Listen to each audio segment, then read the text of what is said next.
Hi guys, मैं शांतनु और Netflix का नया शो ऑपरेशन सफेद सागर फाइनली ड्रॉप हो चुका है। And I'm not even kidding with you. Let me start this review by saying these two things. पहली चीज, इस शो को देखना चाहिए भुज, तेजस और बॉर्डर 2 के मेकर्स को, और फिर चुल्लू भर पानी ढूंढ के उसमें डूब मर जाना चाहिए। दूसरी चीज, जैसे धुरंधर के बाद एक प्री धुरंधर और पोस्ट धुरंधर डिवीजन बन गया है ना बॉलीवुड में, कि धुरंधर से पहले इंडिया में ऐसी स्पाई फिल्में बनती थी और धुरंधर के बाद अब ऐसा बेंचमार्क सेट हो गया है कि इसको मैच करना पड़ेगा जो अब स्पाई फिल्में आएंगी उनको। बिल्कुल ऐसा ही डिवीजन क्रिएट करेगा ऑपरेशन सफेद सागर वॉर जॉनरा में। हमने वॉर फिल्मों में इमोशंस बहुत देखे हैं, वो तो होता ही है वॉर फिल्मों में, पर मैं हमेशा से एक बात बोलता आया हूं कि इंडियन डिफेंस फोर्सेस पे अगर कोई फिल्म बन रही है या फिर वेब शो बन रहा है तो उसकी टेक्निकल एग्जीक्यूशन एब्सोल्युटली 100% होना डिस्पेंसेबल नहीं है, इंपेरेटिव है। तुम इनकम्पिटेंट और जोकरों की तरह रिप्रेजेंट नहीं कर सकते अपने डिफेंस फोर्सेस को। फॉर एग्जांपल बॉर्डर 2, अगर कोई भी क्रिएटर एक वॉर की, एक बैटल की कहानी को उठाता है और ये डिसाइड करता है कि हम इसको बड़े पर्दे पे उतारेंगे, तो इस डिसीजन के साथ एक रिस्पॉन्सिबिलिटी भी आती है of the representation of your armed forces. जवान हमारे वीर गति को प्राप्त हो गए और तुम उनकी कहानी पर पिक्चर बना रहे हो, और जो बैटल उन्होंने लड़ा, जो जंग उन्होंने लड़ी, अपनी टेक्निकलिटी, अपनी ट्रेनिंग, सब कुछ लगा के उन्होंने वो जंग लड़ी, तुम उसको टेक्निकली साउंड तरीके से दिखा ही नहीं रहे, तो लानत है तुम। और ऑपरेशन सफेद सागर एक एब्सोल्युटली आउटस्टैंडिंग एग्जांपल है कि एक वॉर फिल्म को या फिर एक वॉर वेब शो को टेक्निकली कैसे एग्जीक्यूट करा जाए। The devil is in the details and this show nails every detail that needs to be nailed while making a war film or a war show. 6 jets in close formation. 3 मई 1999 से लेकर 26 जुलाई 1999 के बीच Indian armed forces ने लड़ा था the Kargil war. इस conflict को बहुत widely operation विजय कहकर भी रेफर करा जाता है। ऑपरेशन विजय के दौरान हमारी ग्राउंड फोर्सेस यानी कि हमारी इंडियन आर्मी ने कारगिल डिस्ट्रिक्ट में जो बैटल्स लड़े थे, जो कैंपेन्स किए थे, उन पे काफी फिल्में बनी है। फॉर एग्जाम्पल लक्ष्य, शेरशाह, एलओसी कारगिल। लेकिन ये बहुत ही कम लोगों को पता है। इनफैक्ट इस पे आज तक शायद ही कोई फिल्म बनी हो या किसी वेब शो ने शायद ही इस पे इतनी डिटेल में बात करी हो कि इस ऑपरेशन विजय के पैरेलल हमारी इंडियन एयरफोर्स ने एक ऐसा कैंपेन चलाया था जिसने हमारी ग्राउंड फोर्सेस को इमेंसली सपोर्ट तो किया ही था, but at the very same time इस ऑपरेशन ने फंडामेंटली इंडियन एयरफोर्स का मूविंग अहेड चेहरा ही बदल दिया।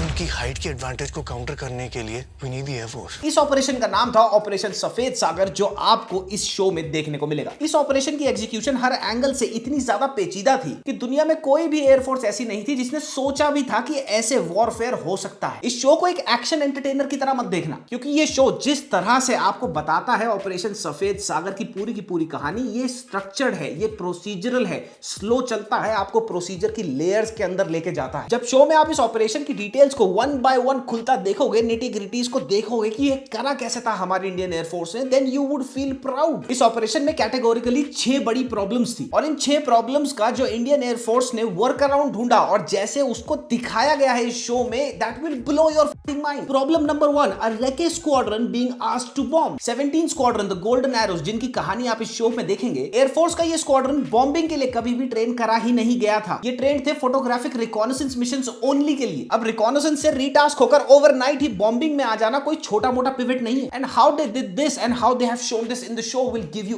Actual goosebumps. Formation fighter jets की नहीं, फाइटर्स की होती है। तो गोल्डन एरोस, क्या हम तैयार हैं?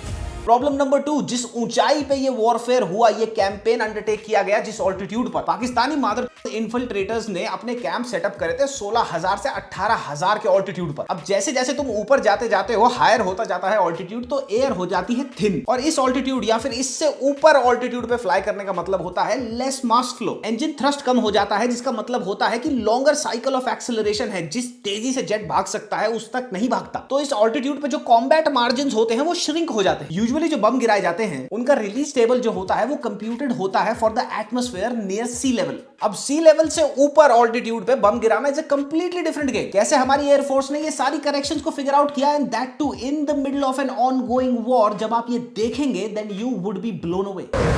टारगेट 18,000 फीट पर है, बॉम्बिंग 30,000 फीट से करनी होगी। Problem number 3, man pads. और मैन पैड्स होता क्या है? मैन पैड की फुल फॉर्म होती है man portable air defence systems. Basically एक light weight shoulder fired missile होती है जो यूजुअली या तो एक सोल्जर ऑपरेट कर सकता है या तो एक स्मॉल ग्रुप ऑफ सोल्जर्स मिलकर ऑपरेट कर सकता है, और ये यूज होता है लो फ्लाइंग, लो ऑल्टीट्यूड पे जो फ्लाई करते हैं प्लेन्स, उनको शूट डाउन करने के लिए। अब ये गर्दुल्ले पाकिस्तानी इन्फिल्ट्रेटर्स अपने कैंप्स में मैन पैड्स लेके बैठे हुए, और इनके पास जो स्पेसिफिक मैन पैड था वो था ये FIM-92 स्टिंगर।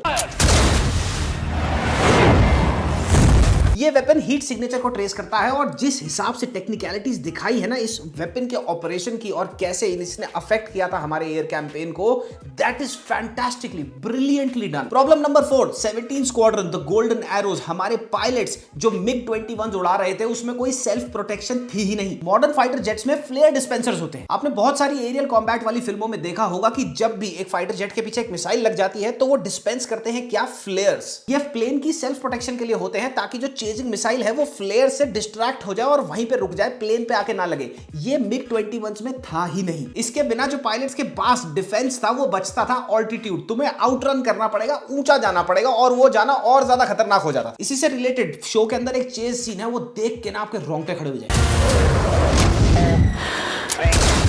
प्रॉब्लम नंबर 5, और ये सबसे बड़ी प्रॉब्लम थी, और ये प्रॉब्लम थी कि जो ये बम गिरा रही थी हमारी यूनिट, उनके पास प्रिसीजन गाइडेड मिसाइल्स थी ही नहीं। बम सटीक तरीके से कैसे, कहां पे और कब गिराया जाए ये हमने मिड वॉर अपनी ही एक्सरसाइजेस कर करके बनाया, और जब ये आप पूरा प्रोसेस होते देखेंगे शो के अंदर आपको गूज़बम्स आ जाएंगे।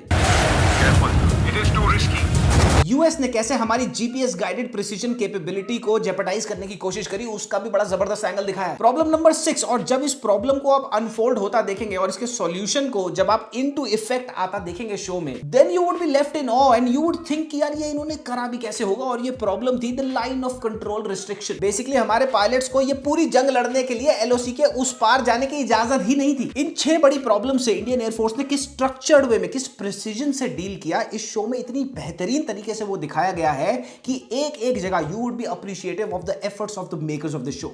गला फाड़ के हर दूसरी बार जय हिंद चीख दे रहे हैं जैसे वो सनी देओल की आजकल की बुखलंडी फिल्मों में होता है, ऐसा कुछ नहीं है। Every technical detail that you will see unfolding will fill you up with pride. The realism, the tactile feeling of everything shown in this show is insanely good. Indian air force के क्लोज सपोर्ट के साथ हर चीज develop करी गई है screen play में। Actual air force bases पे शॉट्स लिए गए हैं, बड़े बड़े शेड्यूल वहां पे शूट करे गए हैं। जब ये खड़े होंगे, जब आप शॉट्स देखेंगे कि पूरा स्क्वाड्रन खड़ा हुआ है, एयर स्ट्रिप पर खड़ा है या फिर हैंगर के अंदर है, प्लेन्स टैक्टाइल दिखते हैं, असली दिखते हैं। वो भद्दा सा गंदा सीजीआई जो आजकल ये लगा देते हैं वो नहीं है। जितने भी आप टैक्सिंग के शॉट्स देखोगे ना कि एक हैंगर से निकल रहा है प्लेन या फिर लैंड हो रहा है या फिर ऊपर जा रहा है, या तो इन्होंने पुरानी फुटेज एक्सेस करी है एयरफोर्स से परमिशन लेके, या तो फिर इन्होंने एक्चुअली जब भी वो प्लेन उड़ रहे थे या लैंड हो रहे थे, नाइट शॉट्स हैं, उनको असली में लिया गया है। It adds to the visual value so much. अब इन्होंने जो एक्चुअल मिग्स एयर बेसिस पे दिखाए हैं ना, या तो वो ग्राउंड डिस्प्ले एयरक्राफ्ट है या तो फिर वो प्रिजर्व्ड एयर फ्रेम्स है। अगर ये नहीं है तो क्या पता इन्होंने सितंबर 2025 जब ऑफिशियली रिटायर हुआ था मिग, उससे पहले उन सब की शूटिंग कर ली हो जब वो कमीशन में थे। बट द फैक्ट रिमेन्स कि चाहे इन्होंने जैसे भी शूट किया हो इन मिग्स को या फिर उनके मॉकअप सीजीआई पे बनाए हो, everything comes together very well. High altitude operational environments में शूटिंग करी गई है बहुत सारी। फॉर एग्जांपल इसमें जो पाकिस्तानी मिलिटेंट्स दिखाए हैं ना, वो 16 से 18,000 फीट के ऑल्टीट्यूड पे बैठे हुए हैं, तो वहां पे ठंड बड़ी जबरदस्त होगी, तो चेहरा चैपी हो जाता है, लाल हो जाता है, स्किन खुरदुरी हो जाती है। जब आप उनके चेहरे देखेंगे ना तो इतनी जबरदस्त डिटेल आपको दिखेगी कि भैया इन्होंने दिमाग लड़ाया है कि यहां पे अगर ये बंदा बैठा है तो इसका चेहरा कैसा हो जाए। एयरफोर्स स्टेशन नाल, air force station Chandigarh, air force station Gwalior और एयरफोर्स स्टेशन मड आइलैंड, इन सबको स्पेशल थैंक यू बोला जाता है। आपको क्रेडिट में भी दिखेगा और आपको दिखेगा कि यहां पे शूटिंग शेड्यूल्स हुए हैं। कॉकपिट वाले जब शॉट्स देखोगे तो नजर डालना, कॉकपिट के अंदर असली कॉकपिट्स हैं, वो सिमुलेटर्स हैं, बिल्कुल सेम मिग 21 जैसे। इनफैक्ट उनका जो लेवर आर्म होता है, कंट्रोलिंग आर्म जो होता है, वो भी घिसा हुआ है, यानी कि यूज हो रखा है वो। This level of authenticity is unmatched. Jet की बॉडी से उसके इंजन की पावर नहीं गेस करते हैं। बैक इन द डे 99 में प्रैक्टिस करने के लिए पायलट्स के पास फ्लाइट सिमुलेटर्स नहीं होते थे। शो में वो सिमुलेशन कैसे करते हैं वो देखना आप। वो सिमुलेशन मतलब प्रैक्टिकली आप आज के टाइम पे सोच ही नहीं सकते कि ऐसे सिमुलेटर्स में तब प्रैक्टिस किया करते थे। एंड उस प्रैक्टिस को इन्होंने अप्लाई किया एक्चुअल मिशन। पायलट्स अपनी वॉच कैसे पहनेंगे सॉर्टीज के दौरान, फ्लाइंग के दौरान, और वो लैंग्वेज क्या यूज कर रहे हैं फ्लाइंग के दौरान, everything has been dialled down to the T. MiG 21 के कॉकपिट्स को, एक्चुअल कॉकपिट्स को इन्होंने एक हाइड्रोलिक मोशन रिग के ऊपर माउंट किया। तो जितने भी आप शॉट्स देखेंगे कि ये ऐसे कैसे मनूवर कर रहे हैं डॉग फाइट्स में, ऐसे कैसे रैली कर रहे हैं चीजों के पीछे, तो आपको दिखेगा कि भैया ये मूविंग है, लेकिन पीछे सारा सीजीआई है, लेकिन वो जो रिग्स हैं, वो रिग के ऊपर जो माउंटिंग है वो एक्चुअल कॉकपिट्स की है। अब जब रिग हाइड्रोलिक है और वो मूव कर रहा है, उसका जो मोशन है वो मैच करना पड़ा था इन सबको। तो जब आप देखोगे इनको कॉकपिट्स के अंदर डॉग फाइट्स में, देन आपको वो रियलिज्म, वो टैक्टाइल फीलिंग आएगी कि हाँ यार इन एक्टर्स ने ट्रेन किया होगा अपनी बॉडी मोशन को।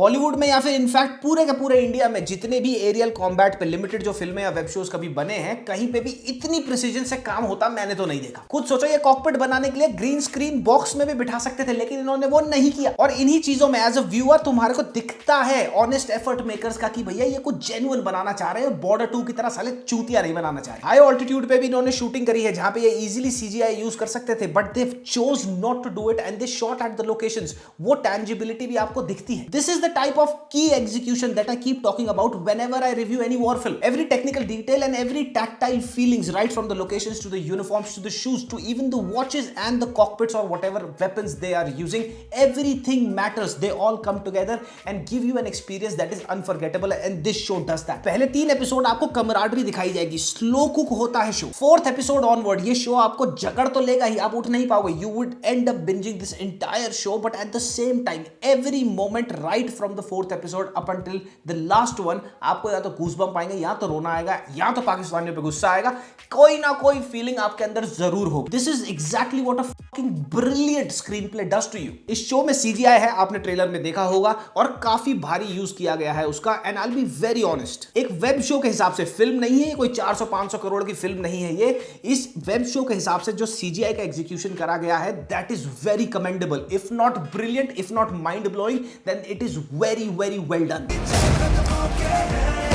कुछ जगहों पे गिमिकी लगता है and you would have to give it to them कि भैया अब 30,000 के ऑल्टीट्यूड पे वो शूट तो करेंगे नहीं जाके, दैट्स नियरली इम्पॉसिबल। जो पॉसिबल था, जो उन्होंने एयर बेसिस पे शूट किया, all of that realism makes up for the poor CGI. The entire show, the whole package is so well cooked कि जो सीजीआई शॉट्स आपको खाएंगे नहीं निकल के कि भैया क्या बना दिया ये, बड़ा टॉयश सा, बड़ा गेमिश सा लग रहा है, ऐसा कुछ नहीं लगेगा। शो की कास्ट और उनकी परफॉर्मेंस इज ब्रिलियंट है। धुरंधर में क्या जबरदस्त कास्टिंग थी, क्या बात हुई थी उस कास्टिंग की, इस शो की कास्टिंग की बात होनी चाहिए। इन्होंने परवेज मुशर्रफ बनाया है मनुश्री चड्ढा को, और क्या जबरदस्त मेकअप जॉब दी है भाई। फ्रॉम अफार ही looks like him. Vinay Pathak को only on the basis of makeup job without CGI. Dhurandhar में नवाज शरीफ का जो चेहरा था वो कहीं कहीं पे कंप्यूटर जनरेटेड था, बहुत अच्छा था वो, लेकिन यहाँ पे विनय पाठक ने जो रोल निभाया है, जो लगे हैं वो बहुत ही बढ़िया। मनु ऋषि चड्ढा नियरली स्टीरियोटाइप हो चुके हैं कॉमिक रोल्स के लिए, लेकिन परवेज मुशर्रफ का कैरेक्टर इन्होंने क्या निभाया है शो में, क्या निभाया है, आपको मजा आ जाएगा देख। 17 स्क्वाड्रन गोल्डन एरोज के जो बॉयज की कास्टिंग करी है, absolutely fantastic, the most handsome guys you would see. Jimmy Shergill, Siddharth, Abhay Varma, Mehar Ahuja, Taruk Raina, Arnab Bhasin और दिया मिर्जा, ये सारे के सारे प्रिंसिपल कास्ट में है। लेकिन जितनी भी सपोर्टिंग कास्ट है, मैं सपोर्टिंग भी नहीं बोलूंगा because every cast member plays a very integral role in the entire screen play and their performances are brilliant. मैं बता रहा हूं कि the writing of the female characters in this show is exceptional. For example, Siddharth की wife का character play किया है actress Amrita Bagchi ने। इनकी एक्टिंग देखना आप शो के अंदर, the way this woman has contained her emotions and when she lets it out, how she lets it out, and being an army wife, how do you have to stand tall when your husband is gone and you know that he might और might not even come back, how she entirely imbibes that feeling and delivers it on the screen is exceptional. Dia Mirza play करती है Jimmy Shergill की wife, और वो उनको एक dialogue बोलती है। वो कहती है, सरदार जो करना है कर। अब मैं ये नहीं बताऊंगा कि क्या सिचुएशन थी, लेकिन जब आप वो डायलॉग दिया के मुंह से निकलता देखेंगे, उस सिचुएशन को अकाउंट में लेते हुए you will get goosebumps. Prajakta Kohli भी एक बड़ा ही स्वीट सा छोटा सा कैरेक्टर प्ले करती हैं of a very young girl who is in love. वो आप देखना शो में, and she does it very nicely. Jimmy Shergill, Siddharth and specially the squadron boys have delivered fantastic performance. अगर इनको इस बार ओटीटी अवार्ड्स नहीं मिलते तो भैया भरोसा उठा लेना। खाली वॉर एंगल पे ही नजर नहीं डाली गई है शो के स्क्रीन प्ले में, पॉलिटिकल एंगल भी है, आपको अमेरिकन इन्वॉल्वमेंट भी दिखाई जाएगी। फॉर एग्जांपल, बिल क्लिंटन पे दिखाया जाता है। परवेज मुशर्रफ ने और पाकिस्तानियों ने कैसे चाइनीज गवर्नमेंट से भी झूठ बोला और वहां से भी गांड पे लात खा के वापसी आए अल्टीमेटली,